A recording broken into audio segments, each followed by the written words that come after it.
Hey guys, Spud here, and today we have a recording of another one-on-one training session with one of my patrons.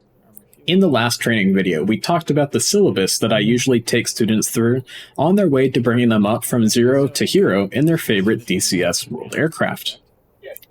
However, this lesson is completely different in that the student has been flying and studying the DCS F-16C Fighting Falcon for quite some time now, and he wanted a check ride of sorts to gauge his skills and see if I think he's ready to participate in our Spuds Buds weekend missions.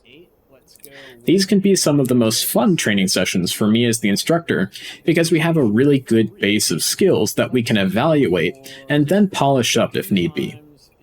In this case, the student is absolutely ready to fly in a Spuds Buds mission and has a great base of skills and knowledge about the F-16C that will allow him to both contribute to the mission and, more importantly, have a ton of fun flying in the mission with all of the other pilots around him.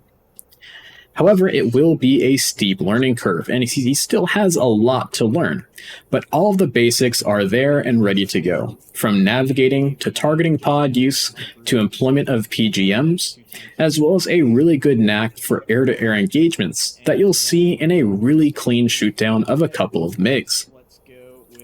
These skills will certainly be put to the test and definitely be sharpened further by experience in a mission and the guidance of a really good flight lead. Of course, that isn't to say that I have all the answers. And I know that I am still learning myself, just like my student in this video and all DCS World pilots out there, whether you're a grizzled veteran or you've just started flying in DCS last week. We're all striving to learn and grow and become better pilots over the digital battlefield. Keep in mind, guys, that I do one-on-one training with everyone who supports my channel with $15 or more in contribution to my Patreon.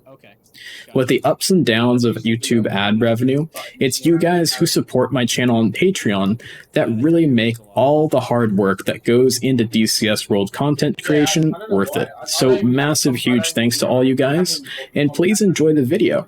And great job to the student. He's going to be definitely a great pilot to have in our next few missions. Right.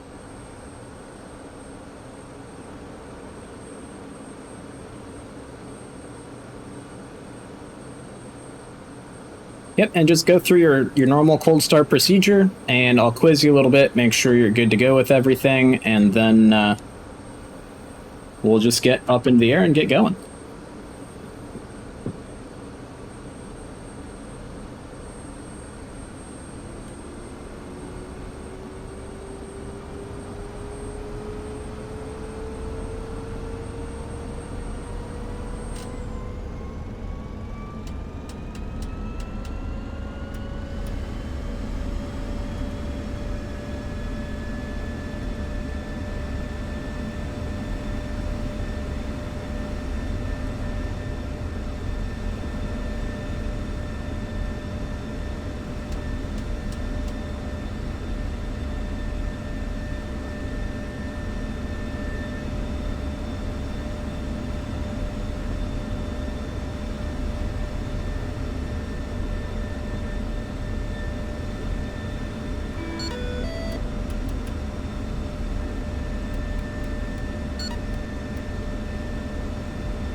Alright, cool. So it looks like you know how to align all of that good stuff. What do we got for a warning here in the HUD? It's going to be probably your canopy.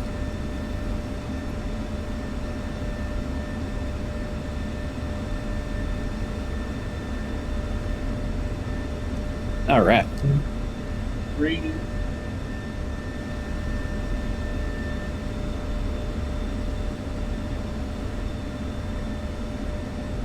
I guess now that we're in game, your mic is still pretty quiet, so if you're able to turn that up at all, that'd be awesome.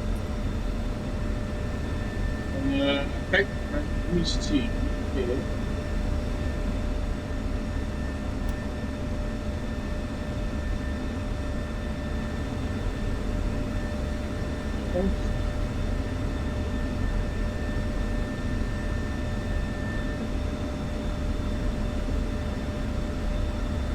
What about now?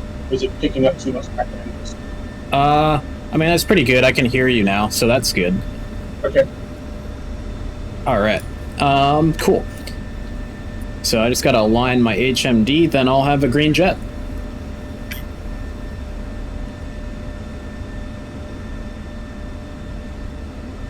Oh, shoot. I just messed up my INS. Whoops. Let's try this again. Yeah. I just ran into the main issue that almost everybody has. And we'll fix that real quick. Perfect.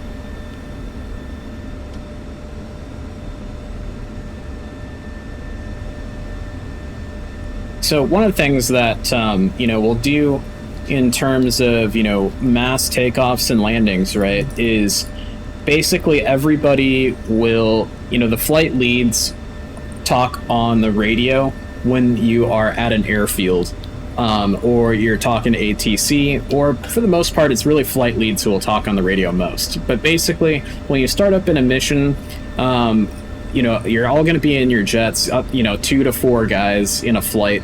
And your flight lead will eventually, call for a radio check, at which point you'll check in on the radio with him, make sure that everyone can communicate, no problems, nobody's having any issues with SRS, things like that. And then the next call will be just when you have your jet set and ready to go, you're ready for taxi, you just want to tell your flight lead, hey, I've got a green jet, I'm ready to taxi whenever you are. And then once flight leads, hear that their whole flight has a green jet, including their own, that's when they'll call for taxi instructions to actually taxi to the active runway. That makes sense? Right. Yep.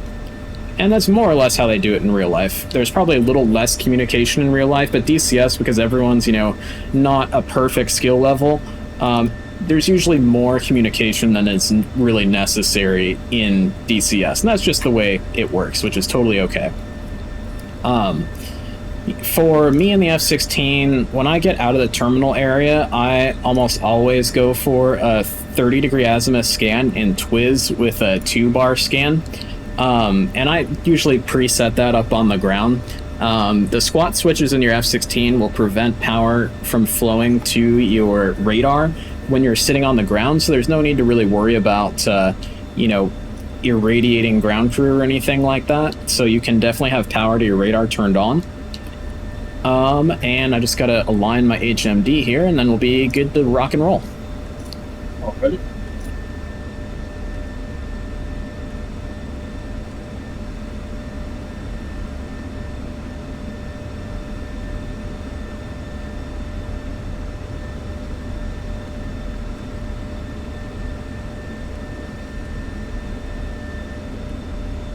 All right. I have a green jet. Are you good to go? Yeah, green jet here. Sweet. So basically, for a flight lead calling for taxi instructions, they'll say something to the effect of like, King Hussein Air College ground, this is Spud 11, flight of 2 F-16s in the southern shelters, ready to taxi with the weather info. And at that point, you'll get taxi instructions. So it's going to be, taxi via Alpha to runway, I believe it's runway 27 here. Let me double check that. It's runway 31. So we'll taxi to runway 31. And of course, the flight lead will taxi out first, followed by the dash 2, then the dash 3, then the dash 4. So with that, I'm going to advance the throttles. And of course, as you know, in the F-16, you just want to take it nice and slow on the taxi. And especially in a large multiplayer mission, you just want to make sure that you're not taxiing too fast, and you're giving the aircraft around you lots of space in case there's a little rubber banding or something of that nature, just so that way you don't run into anybody on the ground.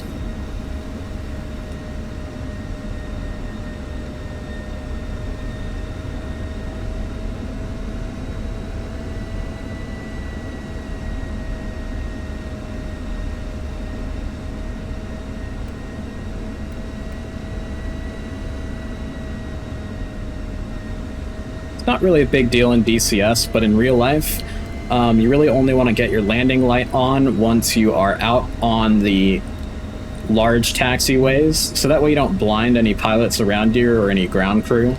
And then if you're in trail taxiing behind other jets, usually you'll turn your landing light off unless you really need to be able to see something, just so that way you're not blinding the pilot in front of you or anything like that. Again, it's not in DCS, it's not that big of a deal, but in real life it's kind of a big deal. Right.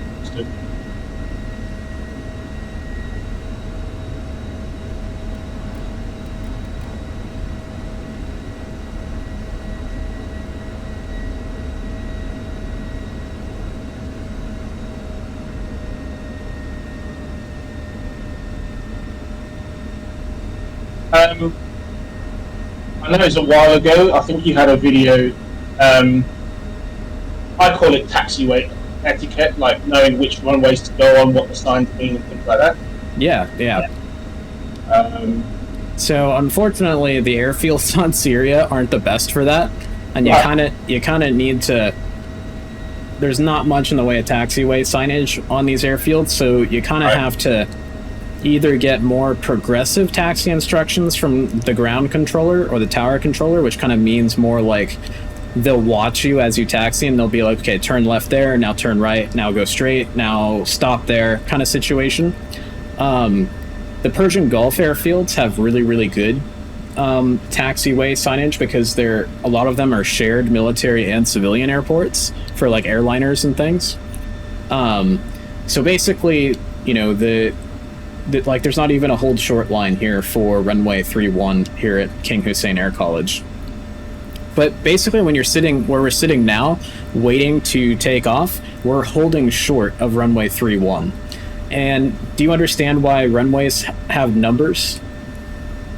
Yeah, for it's driven by the direction on the compass, right? Yeah, exactly. So runway 31 will be pointing us at 310 degrees. So, you know, the tower controller will usually try to stack up jets on the taxiway holding short of the runway, so that way all the jets can get up into the air as quickly as possible rather than having jets, you know, strung out in a long conga line, you know, hundreds of miles long. So they'll say something to the effect of, okay, you know, Spud 11 flight at 2 F-16s, you're cleared to take off runway 31, which means we can just taxi down to the runway and take off whenever we're ready. Or if some jets just took off right in front of us, or they're still on the runway taking off, then they'll give us something called line up and wait, where we will taxi onto the runway and we'll line up ready to take off, but we're waiting until we get the actual word said to us, Spud 11 flight clear for takeoff, runway 31. Does that make sense? Yep. Or they'll just tell us hold short and we'll wait off of the runway.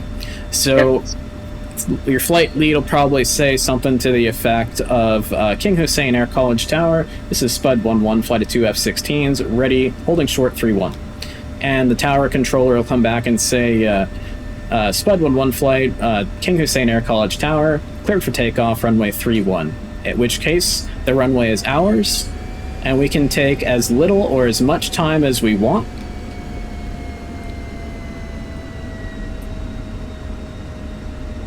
And we'll take off, staggered on the runway.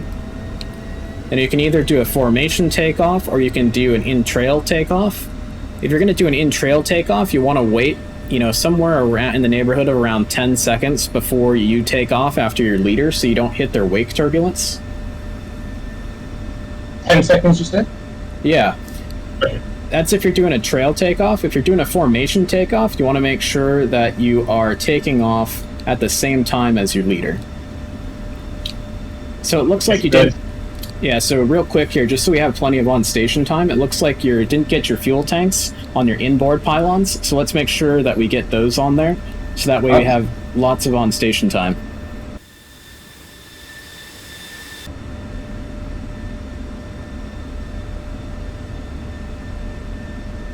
Some good old-fashioned fuel tanks, because the Viper is a very thirsty jet, and we don't got much fuel.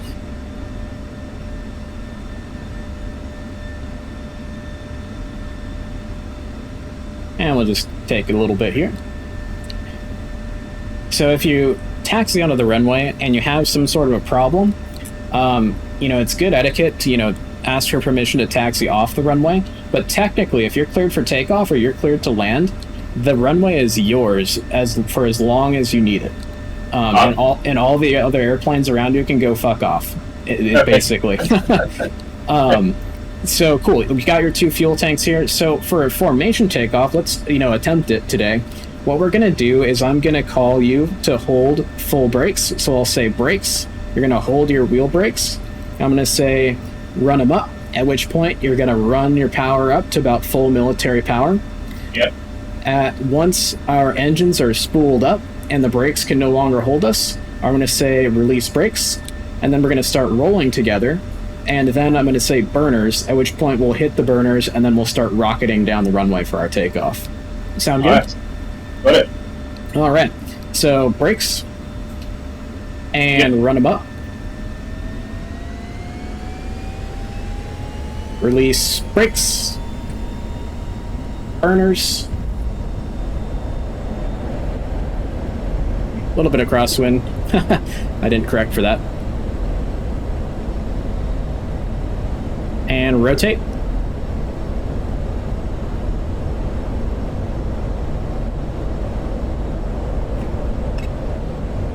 Beautiful. Good job, dude. Crosswind was pretty harsh. Yeah. So as a leader of the formation, I don't want to point my nose up too high in order to, climb too fast, because then I'm just going to run away from my wingman, and I don't want to do that. So we're just going to hold about 7.5 degrees nose up. We'll climb up, and we'll go for about 350 knots indicated.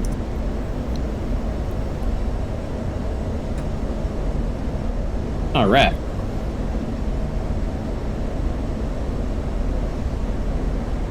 And we'll just fly for steer point 1. So as a wingman in a formation, you are going to use about 20 to 30% more gas than me as the leader, just trying to stay in formation. Yep. And so we just want to make sure we plan for that, and a good leader is going to make sure that he is planning for that effect on their wingmen. The more gentle your leader can be, the easier it's going to be on you, and the less gas you're going to use. Also, the looser the formation you keep, the more fuel savings you'll have, because you won't have to make as many throttle adjustments. Okay. Kind of the standard for where you want to fly in terms of flying in formation is we want to have my left wingtip touch my canopy from your perspective, and then you're in the right spot. Okay, when I get closer to you, I'll think that one. Yep, exactly. For formation flying, you just want to be as nice and smooth and gentle as possible. You just want to be, nice and easy with the airplane. You don't want to be too rough with it, otherwise you're just going to get into an oscillation and get frustrated. Yeah, that's the part it's the up and down oscillation I struggle with. Yeah. All right. Coming up on waypoint 1. When I hit waypoint 1, I'm just going to make a gentle turn to waypoint 2.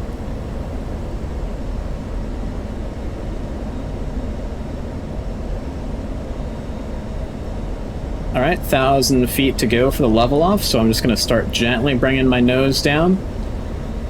And a good leader, especially in DCS, not so much in real life leaders aren't going to communicate as much, but in DCS, a good leader is going to, kind of let their wingmen know what they're doing, so that way they don't just shake them off, as they're turning and leveling off. Because it's, we do things in DCS kind of a heartbeat too late because we can't feel our jet. All right, passing waypoint 1, heading to waypoint 2, coming right.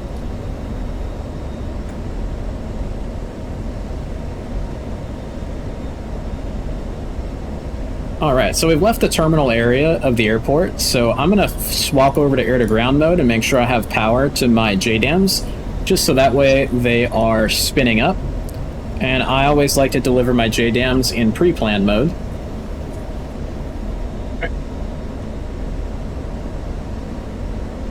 Oh, my speed got a little out of whack there, so that's my bad. I'm pulling it back to 350.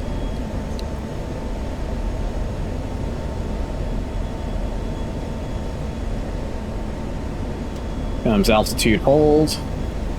That'll help us out a little bit. So, you know, as we're flying along, you know, even before the fence checks, you just want to make sure that you are getting the systems that you're going to need for the mission set up, you know, in your cockpit unprompted, basically. So, you know, make sure that your targeting pod is good to go. Make sure that your JDAMs are getting power, so that way they can start their alignment. All of that good stuff, totally unprompted, so that way you're going to be ready to go when your leader needs you to be ready to go. Okay.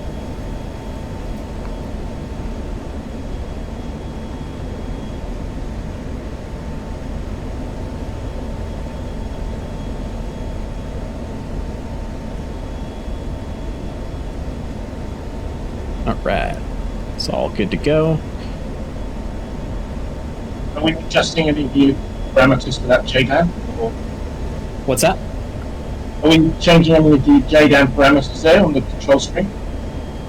Yeah, so all you got to do for that is just turn the power on, and then you're good to go. So you want that?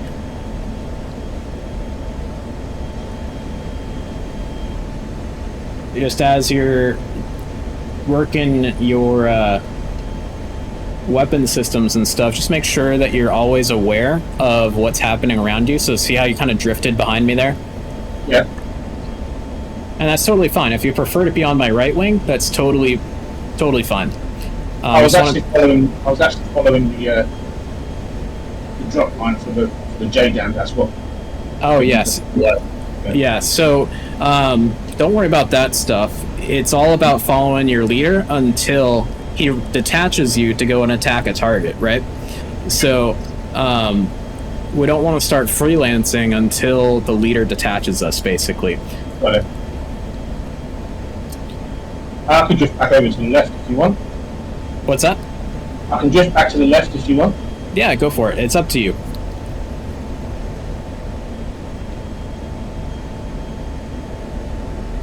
So just for your forward planning, so you know where we're going, we're going to attack targets at Damascus International Airport. That's going to be waypoint 5 for us.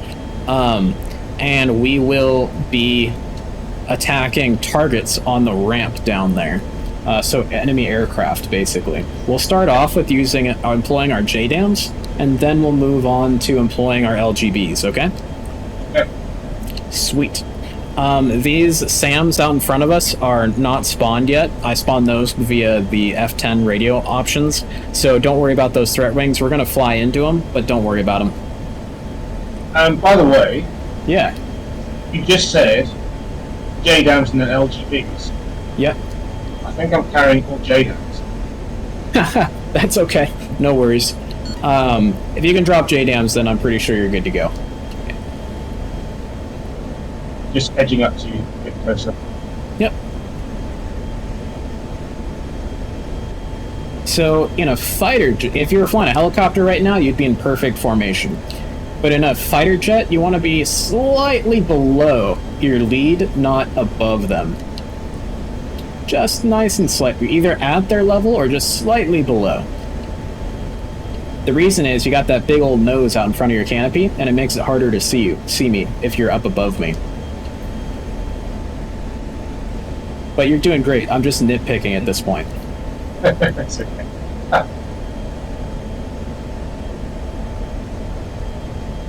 What would you say the distance is right now? You're a little sucked, which means that you're close, which is good, but that means you're too far behind me. So you just want to come up a little bit. You want to have my wingtip touch my canopy from your perspective. So right about there is perfect. Got it. So that way I don't have to crank my neck all the way around to see you. I can just look off my wing and be like, oh, yep, there he is. Yeah. And so that's kind of almost a parade formation. For a combat spread, you'd want to be at that same spot about half a mile away from me. The reason for that is, what if a SAM shoots at us and I brake left right now? I'm going to smack right into you, right? But if we're in a nice combat spread, then you're going to be a nice half-mile away from me and give us both plenty of maneuvering space so we don't hit each other. Well, again, dude, I'm nitpicking here, so you're doing great. You're already mission ready in my book. Alright, so I'm going to come right towards waypoint 3. And for the sake of this exercise, let's go ahead and fence in. So it's going to be master arm on, make sure your ECM systems are ready to go, make sure your radars are ready to go, your air-to-ground ordnance is ready to go, your air-to-air ordnance is ready to go. Everything is ready in your jet to fight.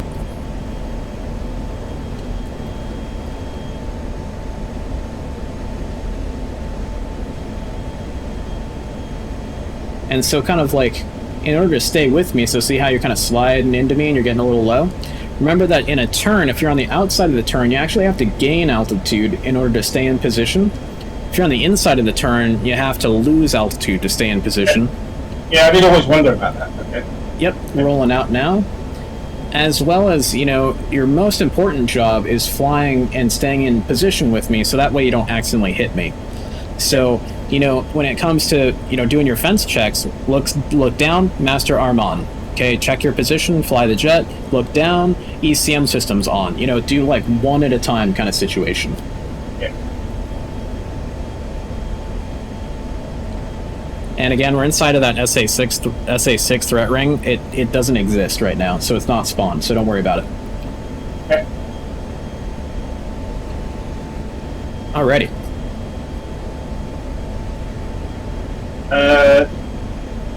You want my HSI on the right-hand MFD, or I'm good around? Looking at your cockpit right now, so you're already in air-to-ground master mode. What I would say is if we're still cruising to the target here, I would say make sure you're still in navigational mode, so that way your air-to-air radar is scanning instead of your air-to-ground radar, as well as you'll have that HSD up, so that way you can easily swap over to air-to-air mode if we have MiGs come at us, and then swap over to, say, air-to-ground mode when it's time to actually start engaging those ground targets. Does that make sense? Yeah. Just kind of best practices kind of thing. There's really no right or wrong answer to that. All right. We are looking good. I like it. Okay. So we're going to bypass waypoints 4, and we're going to go right to waypoint 5 to attack Damascus International. So let's go ahead and start we're going to start a gentle right-hand turn, and we will head towards Damascus International.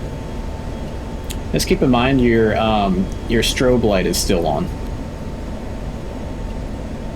Or your anti-collision light, I should say, not your strobe light.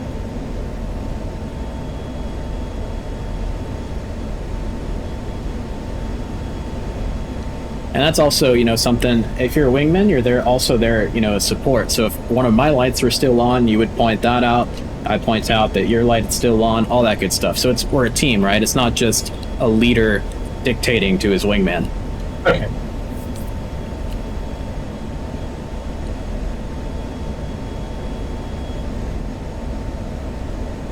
All right.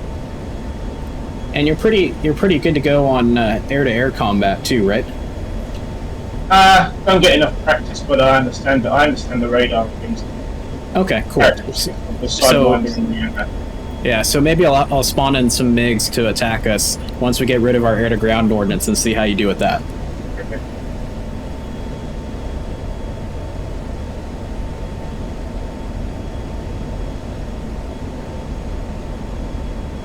So of course, as you know, the good thing, we've got these kind of scattered low-lying clouds at about 1,500 here. The good thing is our JDAMs, we don't have to laze through the clouds. Our JDAMs will just go right through them. So with that in mind, why don't we go ahead and climb up. So I'm going to kick off the autopilot, and we'll climb up to, let's go for 20,000 in the turn towards Damascus International.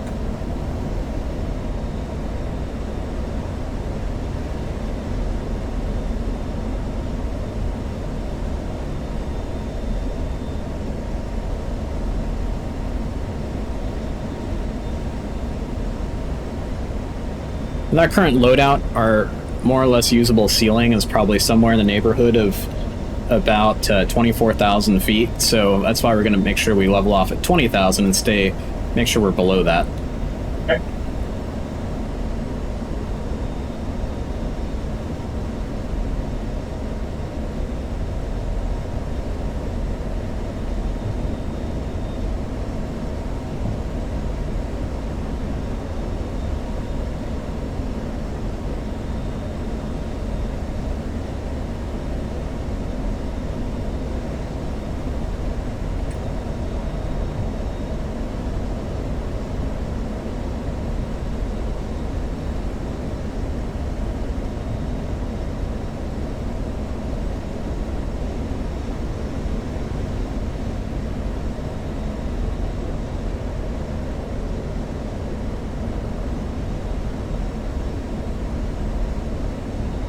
So at this point, let's go to air to ground. You'll hear a lot of people say something to the fact of like flow air to ground or go air to ground. And so then we'll go to air to ground master mode, and we'll be fully concentrating on killing ground targets. I like to bring up my HSD in replacement of the air to ground radar because I don't find that the air to ground radar really does all that much for me when I'm actually engaging targets. Yeah. I normally have to target the pod or something. That's the yeah.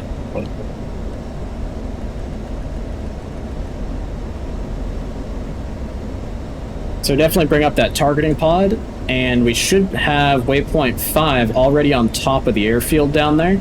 So go ahead and start finding targets and engaging targets at will. You're detached from the lead. All right. Just make sure you keep your situational awareness up and you're not going to hit me or anything like that. Yeah. I forgot to turn on my pod, so it's warming up. Yep, no worries. Keep in mind that there's going to be some big old fires at Damascus International Airport, so that's going to help you find the targets pretty darn easily. Okay. And on the southernmost ramp of the airfield, that's where you're going to find a bunch of fighter jets and cargo jets lined up on the ramp down there. Okay.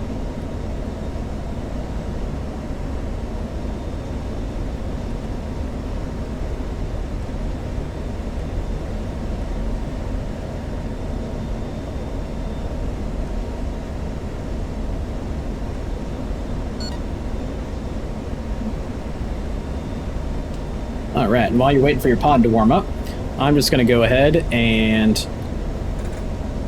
start dropping my laser-guided bombs.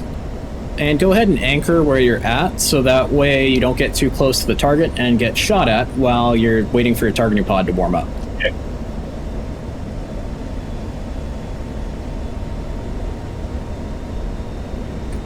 I'm going to anchor to the right. Roger.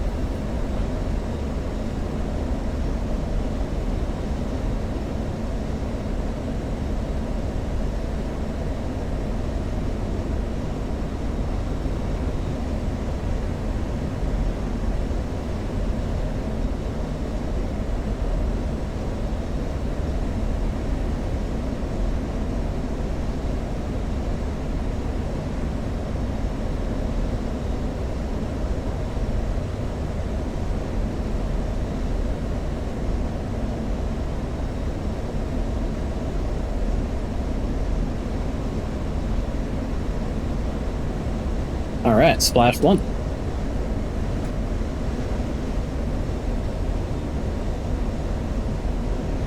Hey.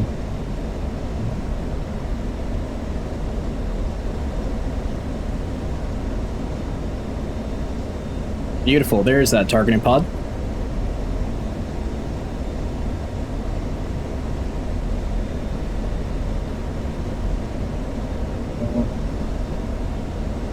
Yep, and there's your target down there. You see where those flames were on the ground?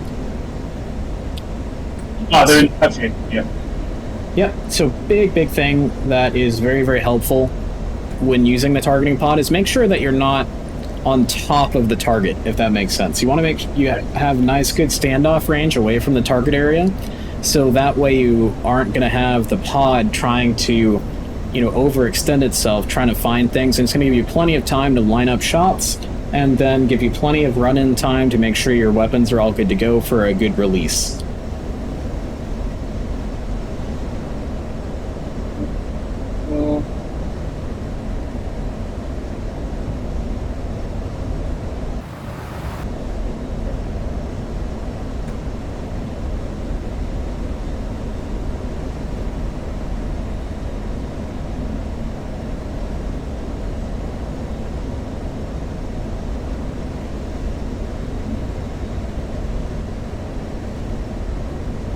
Right of the fire is where the aircraft are. So there's a big fire, and then to the right or to the southwest of that fire, there's a smaller fire, and you can see my targeting dot down there on the ground. That's where the aircraft are. Right.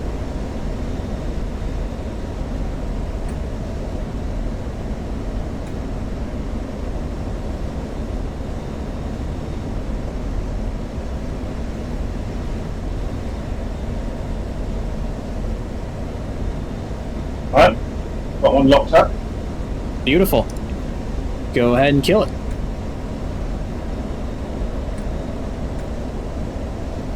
What's a good airspeed for you dropping these? It doesn't matter what your airspeed is as long as you're within range. I would say that when you're attacking with JDAMs, you don't want to release the weapon as soon as you're in range. Give it, a couple of seconds and then drop the weapon, because if you drop it right at max range, it tends to fall short. A good tactical airspeed for the F-16, you want to be, 400-ish knots or more, so that way you have plenty of energy to, get out of the way of a SAM or AAA, or get into a furball with a MiG in case one jumps you, things like that. You just want to be ready for, whatever's going to happen.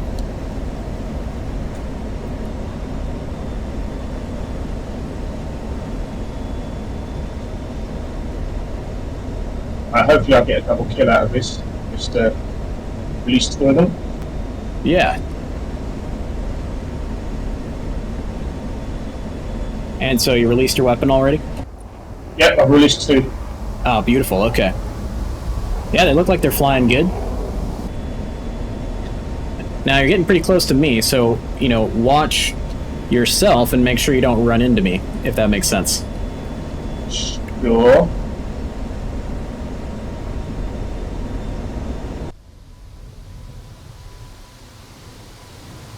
Right, so when things like that happen, after dropping bombs, do we normally call out which direction we're progressing?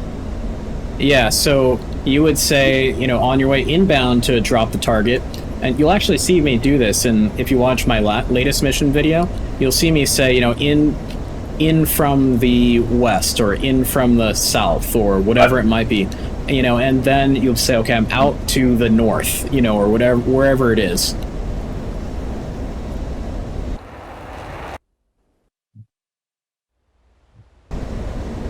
I can't get a BDA fire. Did you get hits? I've no idea. The bomb lost out before I got there. Gotcha, okay.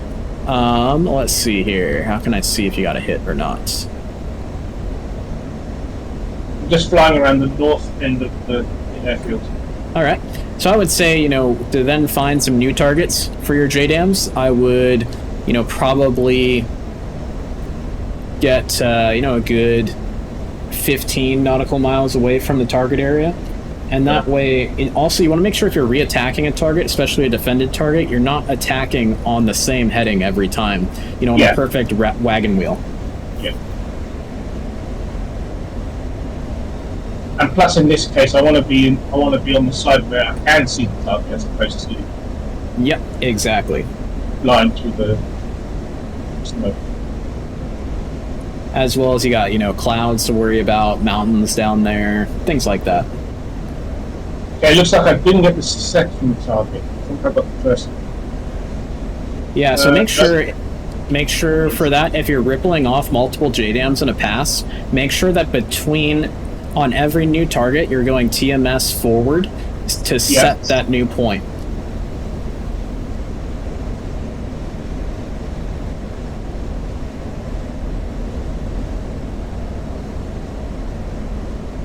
Right. And then once you've reached your standoff distance, then make a 90-degree turn towards the side that your pod is on, and you'll be good to go.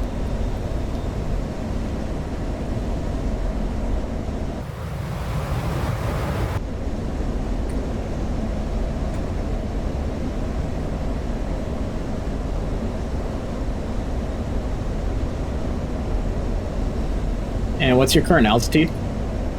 16. Alrighty. I'm up above you at 17.5, so we'll have plenty of separation there as we come nose to nose.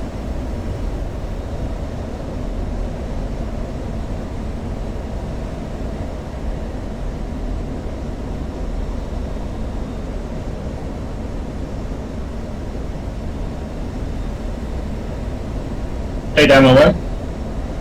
What's the Beautiful. call for a day down? Is it rifle? Oh, paveway. Yep. Any guided freefall munition is paveway, and then any air-to-ground missile is going to be rifle. Right. Yeah. You'll sometimes hear people say shotgun over the radio, and that is the pre-planned weapons load at which you're going to egress away from the target. So, like for strike aircraft, shotgun's going to be, you know, when you've expended all your air-to-ground ordnance.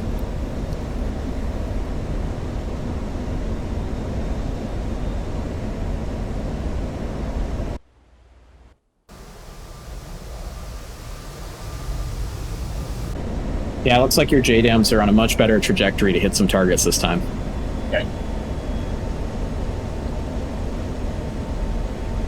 Let's see if I'll see them in my targeting pod when they impact. Yeah, I think the last one I can see there's a pot mark in the front. Yeah. Yeah. Remember with JDAMs and targeting pods, you want to make sure you're pointed the targeting pod right at the base of the target. Right. I've got pod masking, so I can't see the hit.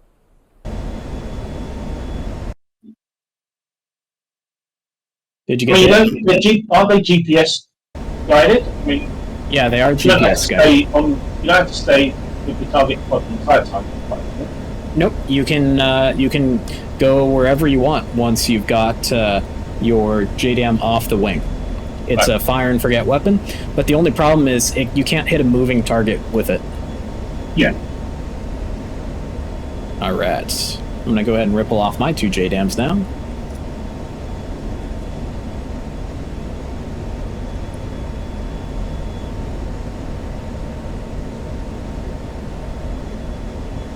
I'm going to hold on to my last JDAM. Alright. I'm going after the row of Su-22s that's on that furthest southeast side of the, or southwest side of the airfield.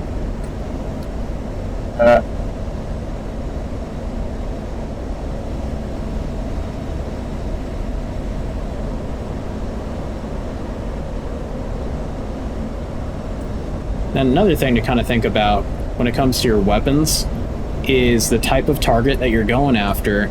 If, say, you're going after, you know, aircraft, those are really, really, really soft targets, right? So if to take out more airplanes, maybe you want to put a bomb between 2 airplanes, because the blast effect and the shrapnel is going to destroy both of those airplanes sitting next to each other. You know, things like that are something to think about when employing these weapons.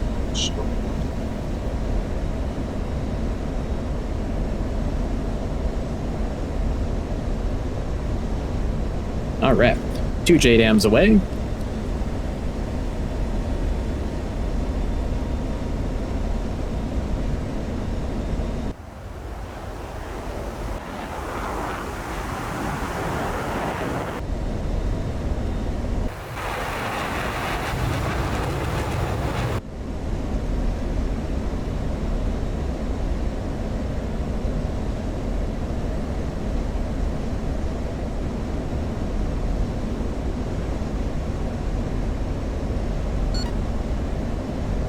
Impact and impact. 2 kills.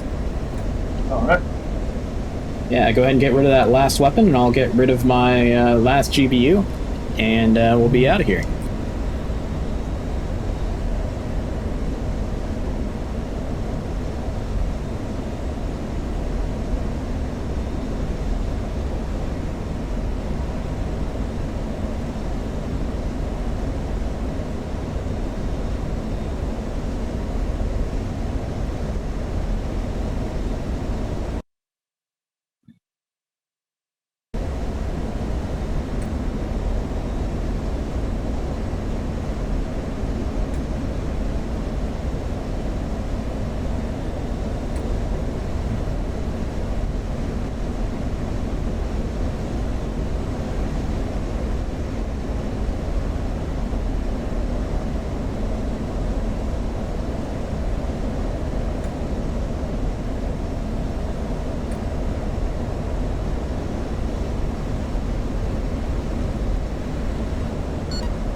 Hey, wait.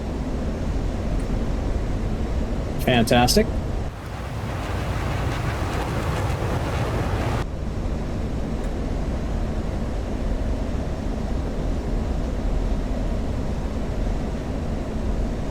All right, since you have expended all of your weapons, go ahead and rejoin up with me while I expend my last weapon.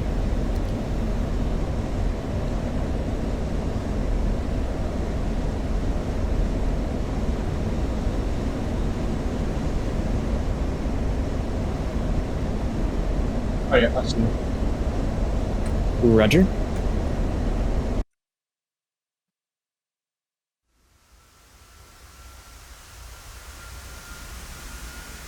Have I really got another? Oh no, it's still falling. Yep. And kaboom! You just took out one of them. Nice job.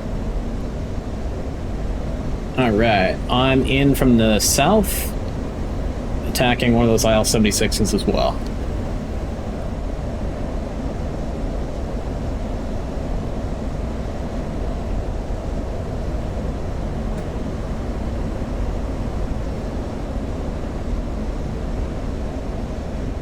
Now, what's your current fuel state? 6.6. Roger. Perfect.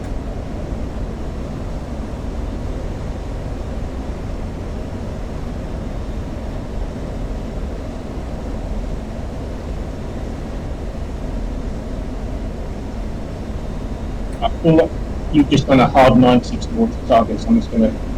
Yep. So fly an intercept vector on me.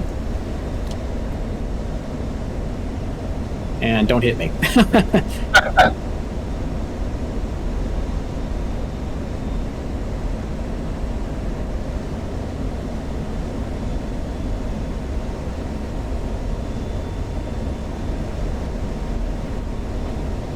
Pave way.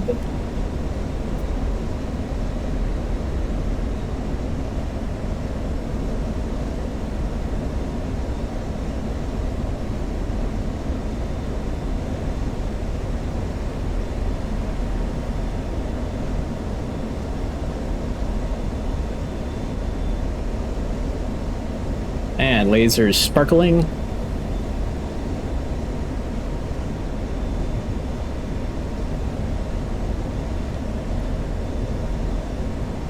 Impacts. See that? Another shack. Okay.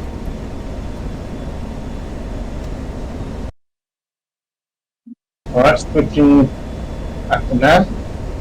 Yeah, so how you feeling about me spawning in a couple MiGs and we shooting them down? Let's give it a go. Alright. Let's see. Let's spawn in some MiG-21s. Alright, so flow air-to-air. So it's going to be air-to-air master mode.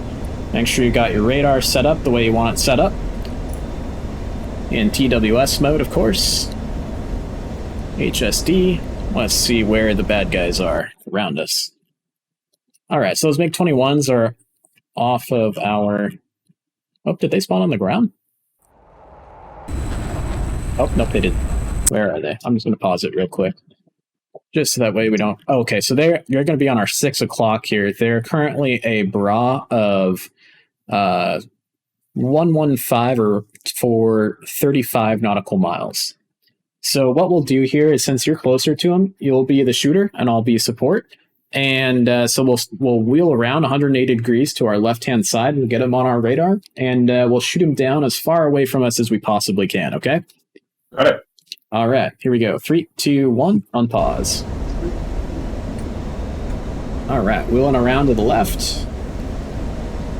I've got you on my 6 o'clock here, so I see you. I won't hit you. Okay. Do you want me to stay with you, or do you want me to break in whatever direction I want? Yeah, you go ahead and brake and just make that 180 degree turn to about 120 degrees.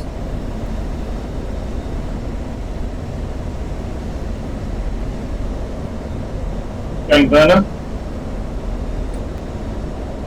I would hold on the burner until we get our radar on them.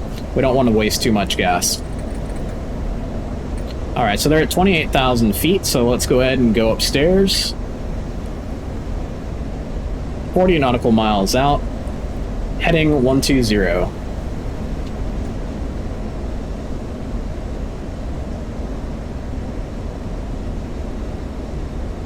That's it. Beautiful. See the leader. Alright, you sort on the leader, I'll sort on the trailer.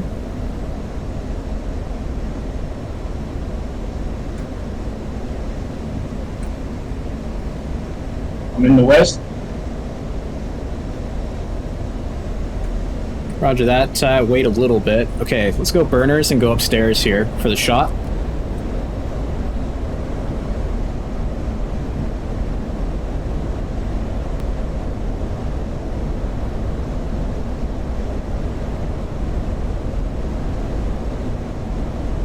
And go ahead and take the shot.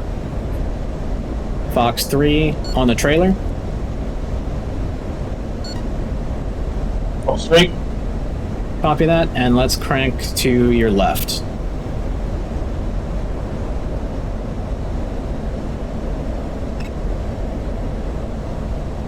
Tracking. Copy.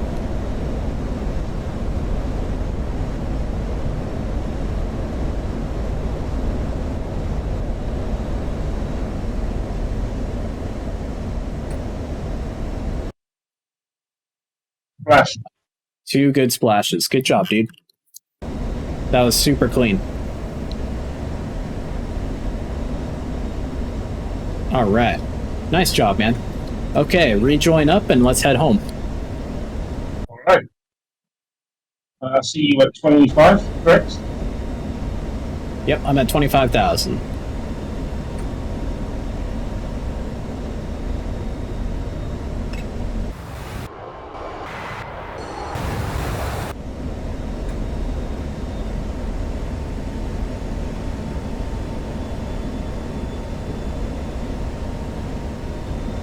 Safe to fence out, or?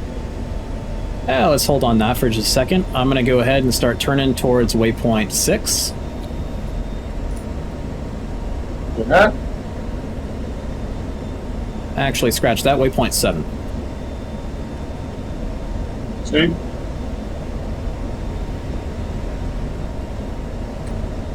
So as you can see, now that we've gotten rid of those heavy bombs, we have a lot better high altitude performance, that's for sure. We would have been struggling up here with those bombs on our aircraft. Plus, the tanks are depleting now anyway. Yeah. What do you normally do with those? Do you punch them off if you're in only if you're in danger, or you take them back? So if you want to fly realistically, you'd really only get rid of them if you're in danger because of them. Like, say you need the extra maneuverability. You know, say you get launched on by a SAM that surprised you, or, you know, an enemy MiG got through and got to you, and now you're in a dogfight. Otherwise, you really want to try and bring them home, because, you know, they do cost the government money. Right. And you don't have an infinite supply of them in your supply shop for your squadron. Right. Alright, I'm at currently about Mach 0.9, so I can pull it back for you to get in formation with me. Yeah, I'm in 0.88. Alright. I'm going to go for 0.75 then, for you to pull up to me.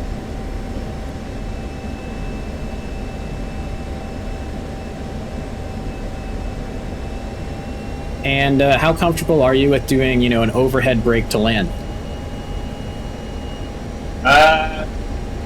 I think I can do one, but you can critique. All right.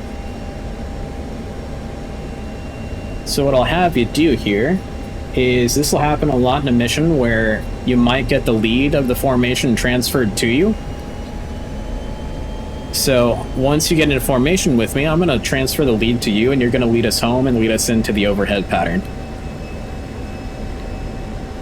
Look at that.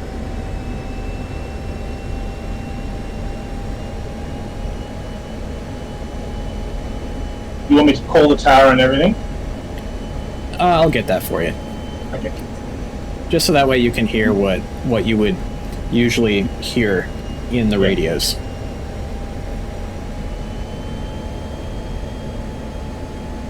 Yeah, quick question about positioning and stuff there. Yeah. when they say the Marshall Point, Yeah. is that always waypoint 1? No, it changes depending on the mission, right? So Right. a Marshall Point is any point where jets are gathering, so that way they can push to the targets in the correct sequence, right? So Right. maybe the strike flights took off first, but it's the SEAD flights that need to hit the targets first, right?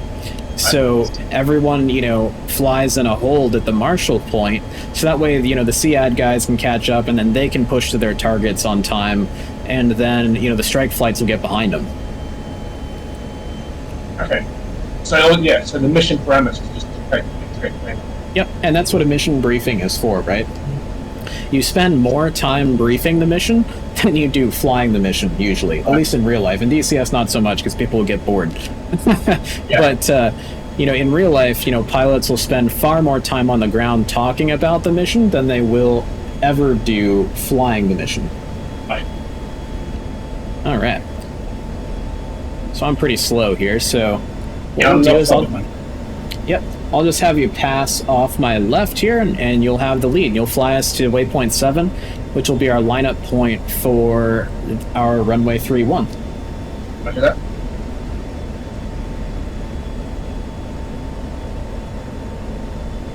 I'm going to trim out. Roger that. Forward.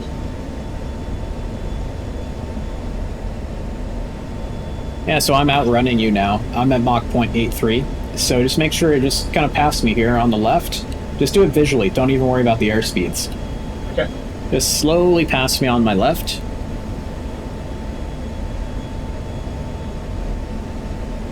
I'm actually at burnout. Yep. There you go. So now you're Mach 9.5. So now you're really closing on me quick. So that's good.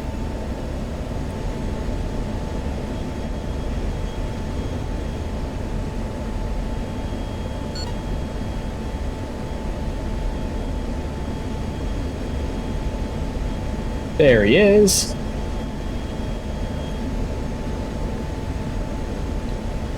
So when you're flying as a wingman, oh, you also got your speed brakes extended, by the way, so that's not going to help you.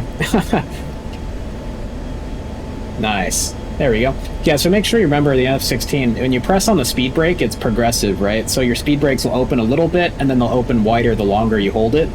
So when you close your speed brakes, same thing. You can't just tap them. You got to really hold them for a while. All right, good job. I'm going to kick off my autopilot here. We're going to fence out, so master arm off and external lights back on, and I'm going to slide into formation with you, and you're going to lead us back home. All right, do that.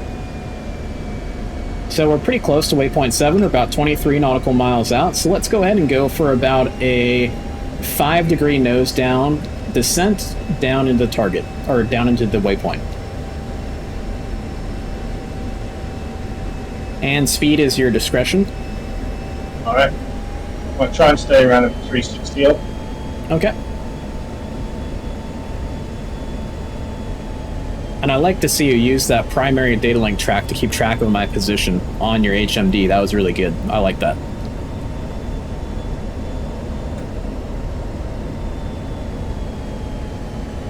And what's the standard traffic pattern altitude for the F-16?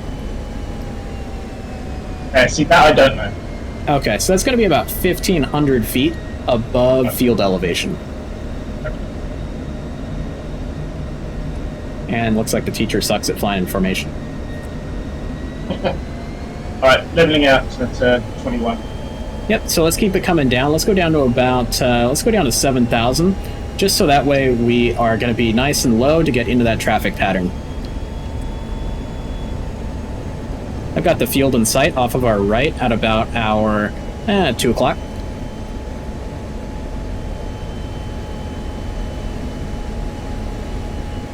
All right.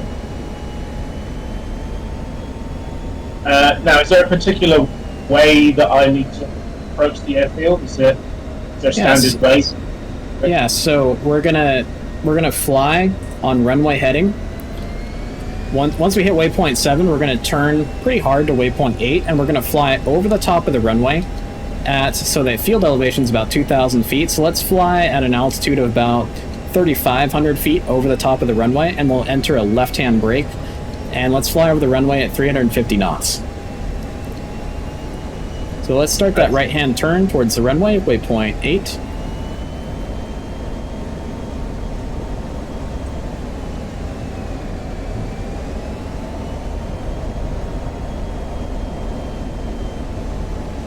I'm sliding those up. Yep. So we can descend and turn at the same time. Just got to make sure you're, getting that multitasking going. So there's the airfield off of our nose. Do you see it? Yep. Beautiful. So for the geometry for the landing, right, we got to kind of follow this highway a little bit. That's right underneath us. So that way we can go straight in onto the runway, because the runway is kind of angled off to the from left to right at the moment. Right. Make sure you're... Yep, so make sure you're being nice and gentle, though, with your maneuvers, right? It's really hard for me to stay in formation. Nice and gentle, nice and smooth for everything you're doing. You see how this highway kind of leads us right to the runway? Pretty snazzy.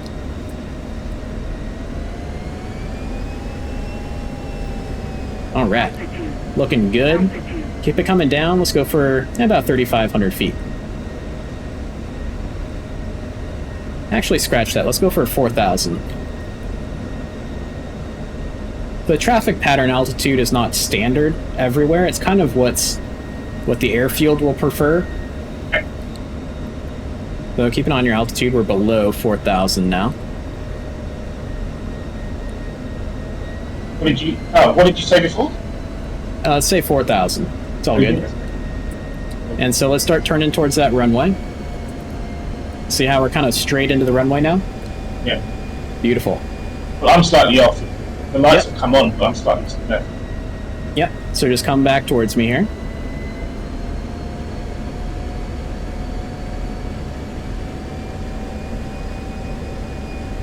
We're just going to fly right down the runway, 350 knots, and enter that left brake for a landing on 3-1.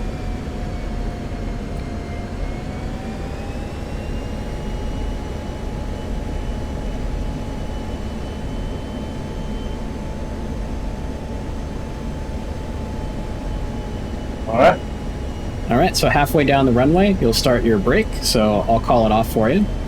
About right now, left brake. Nice. Just try and keep yourself at that traffic pattern altitude, bleed off that airspeed, speed brakes out. On the downwind, get your gear down.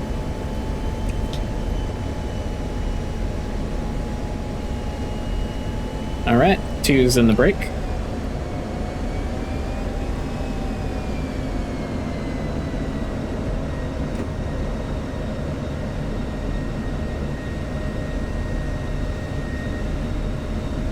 And of course for the landing, it's all about just being nice and gentle with the airplane.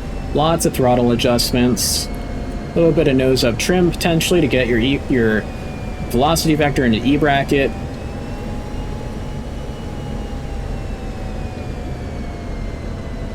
You down? Yep, I'm here. I didn't hear you talking though. I was going to say, I've got my gear down. Yep, you're good. So keep an eye on where that runway is, right? You're pretty far on the downwind, so start turning towards the runway. Okay.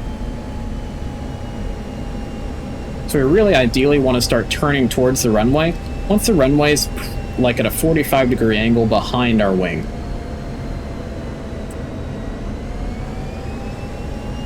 As it passes the wing, the edge of the back edge of the tip of the wing. Yep, exactly. Alright, time to level out. Yep, looking pretty good. Just keep that turn coming. Bring yourself right on down to the runway.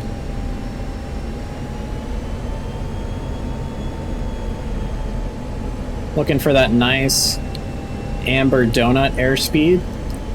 I want to touch down right at that amber donut on your AOA indicator.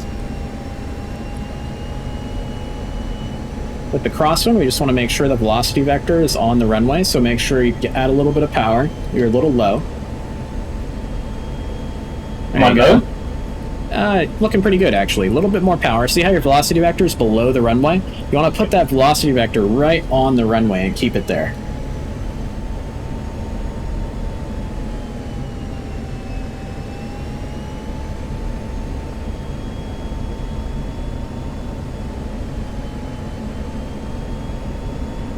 Nice, looking good. Just don't cut the power too early. Make sure you're over the threshold before you cut that power. Looking good, looking real good. Just a hair of power, just a hair. Now start to bring that power out. Nice job. Nice, dude.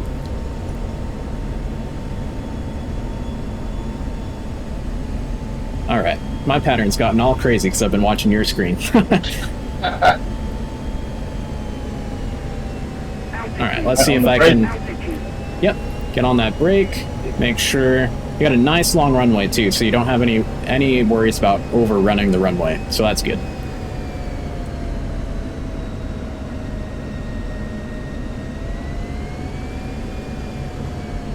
Especially with the crosswind landing, you just want to put that velocity vector right where you want to land on the runway, and then keep it there. Fly the jet to keep that velocity vector right there, and you'll be golden.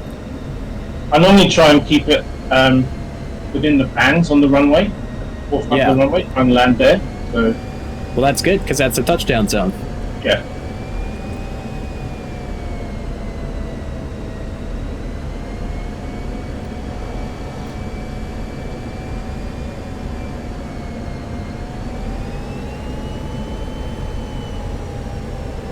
Yeah, that was really good crosswind landing, for sure.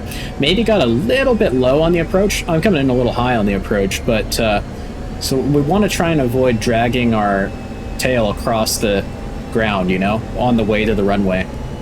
We also don't want to come in too high, so it's a fine balancing act, of course, like everything. I mean, what's the ideal distance away from the airfield at that point? There's some mathematical formulas I can give you for that, but basically if you're 5 miles away from the runway, you want to be about 2,000 feet above the touchdown height. Got it. So on that downwind leg, I was pretty low, right? It might have been a bit low, yeah. We kind of started the pattern a bit low. And so the way you would find the altitude of the airport you're at is if you go into the F10 map, you can move your mouse over the runway, and you can see how high it is. Right. Yeah, because I didn't tune the altimeter. Yep. Before. I believe that we're just at a standard day today, so 2992 should be just fine. Okay. Cool. Really good job, dude. I think you're ready to fly in a mission. All right. Yeah. So in terms of like air-to-air refueling, right. Because I find for some reason I can't see the lights underneath the tanker. Yeah. That usually means that maybe you haven't contacted the tanker correctly, and so the tanker doesn't know you're trying to refuel. Oh no, I've done the call and everything, but I just can't see them moving. It's like the light, there's too much light or something, or the angle up where I am at with the tanker. Yeah, so if you're not in the correct position, you won't see them at all, right? Yeah. I'm too high most of the time.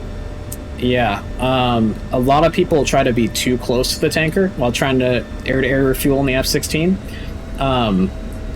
So you just got to be careful. It's kind of hard to explain. It's more of those things, one of those things you just got to practice. Yeah. And then you'll get it one day. But it's hard. I won't kid you there. It's real hard. Yeah, because I was on the channels that people say, oh, it's the easiest jet to do. I'm thinking, I don't know if it is.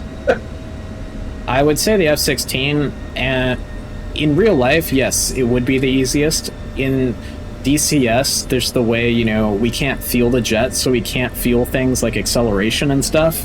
Sure. It's probably the most difficult. The F-18, in my opinion, is the easiest one to refuel.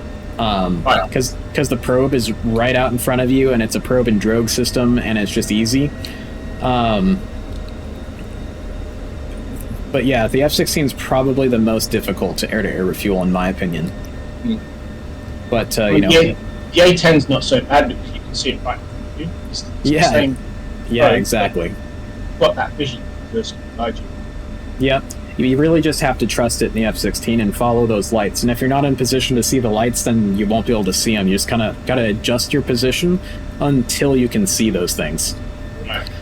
Yeah, and because there's no canopy bow or canopy rails or anything like that in the F-16, you don't have much visual, like, place to place, say, a part of your jet on top of the part of the tanker, if that makes sense. Yeah, so it's definitely difficult in DCS. But yeah, I mean, I'd be happy to give you the mission-ready pilot role in the server, so that way you get early notifications of missions, sign-up sheets. I think you'll be totally good to go. One thing that I would say probably needs practice is just landing patterns and that kind of stuff, but that's a pretty easy fix. You're good with everything else. You know, for formation flying in the missions, it's not really, you know, flying parade formations. It's more of flying combat spreads anyway. So you're good to go with that. So, I mean, I've got no problem with you flying in a mission. All right.